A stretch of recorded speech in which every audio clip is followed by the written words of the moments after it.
大家好，去年在此扦插了甘蔗之后呢，没有时间继续整理放养的结果呢，当然又是惨不忍睹，再次增加整理的难度了。由于这一块地空间比较小，土壤结构复杂，唯二的两个好处是取水容易啊，水会从地底自己冒上来。另外一旁有遮掩物呢，容易控制日照啊。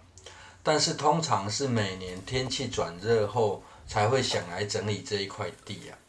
今年提早动手的原因，则是修整老房的延续啊。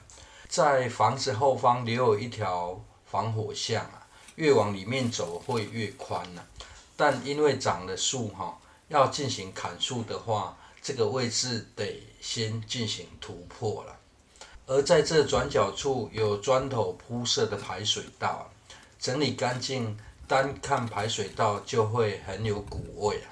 目前看来，虽然已经进行了很大的突破了，但是要继续整理干净，往内部突破，堆放杂草的空间得先建立出来啊。于是在此呢，打算先做一个立体的堆草槽，也可以说是堆肥槽啊。而虽然完整的瓦片还很多但不趁机把这些还有80%以上良好的瓦片用掉呢，日后也找不到更好的用途了。在片头曾经说过这里的土壤环境很复杂，主要是墙外就有河道经过了。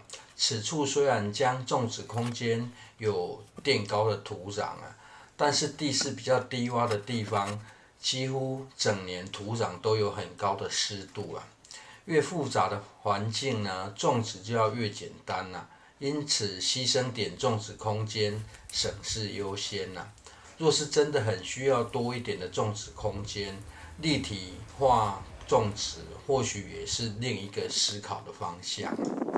由于瓦片有卡榫的设计要直接围出种植槽也不难只要在地面先挖出沟槽，在土壤没有很湿的位置呢，很容易就可以堆砌起来了。而这土壤比较湿的位置，先用砖头支撑一下，很快就可以搞定。另外，墙边的缝隙用砖头补上也是一种办法。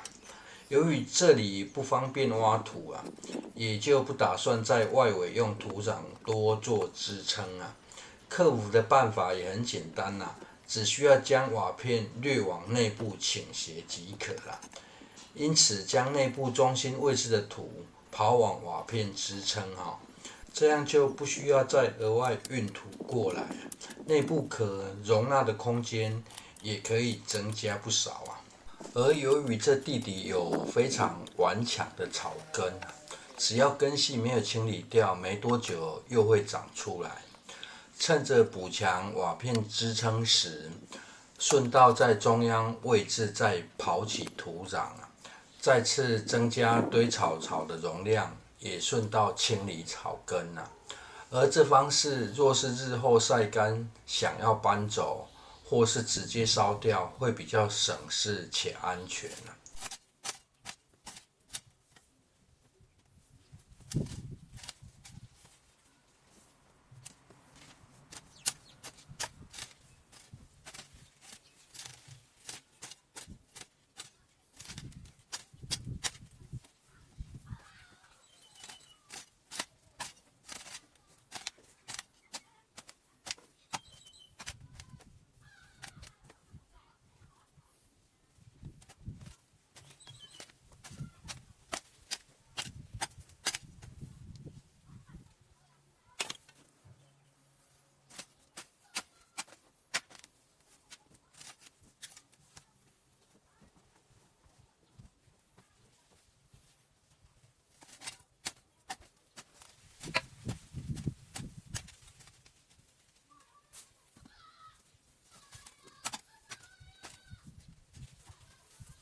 接着就可以让杂草进场了。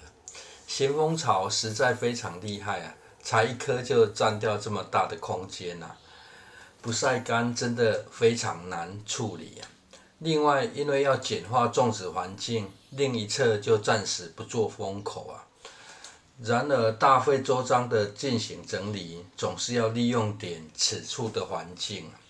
先种植槟榔心芋头做隔离啊，此处土壤比较潮湿，就不采用血质的方式啊。日后长高后，也可早点当起遮阳的效果。接着在进行种植育苗前，可以先观看一下甘蔗的进度了。这第二波刚新长出来的甘蔗呢，已经明显比第一波粗壮不少了。由于过年期间此处没有时间清理啊，自然也很少人知道这里有甘蔗啦，才会留存这么多根的甘蔗。现在进行育种的是大节头菜、水果节头菜与孔雀青花笋啊。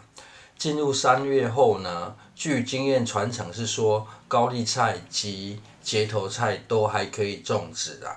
青花笋则是尝试看看啊，就算快速开花长出种子也没有关系啦。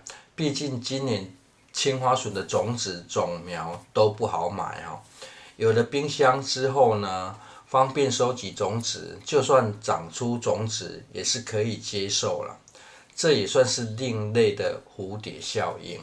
而这空间事先整理时，有顺道进行松土啊，因为土壤比较湿黏，松土过程也就没有将土壤敲得太细啊。维持团粒结构之外呢，因为日照比较低啊，就只能进行缓速晒干杀菌啊。因此在播种时，将种子随性撒一撒，让种子自行卡进缝隙啊，再略盖上薄土而已啊。最后再浇上一些水，应该很容易就发芽了。而这土壤经过垫高后，就容易控制成干湿分明的土壤状况。既然提到水，就顺道提一下这个位置特殊的取水方式啊。把蓄水槽挖得比外面河道还低哈，这样墙外的水就会利用毛细现象，自动穿越围墙从地底冒出来啊。但是这种方式呢，只有办法让水平面跟外面河道相同了。捞完水之后，又会自动蓄水啊。经过8天后，幼苗已经长出来了。感觉遇到寒流，气温又更低哈，幼苗生长的速度有点慢了，但是杂草总是不会让人失望哦。不过这些小杂草只要在进行移苗前，直接把土壤刨一刨，顺道晒土就可以了。反复做几遍才进行种植，日后会省事不少啊。谢谢收看。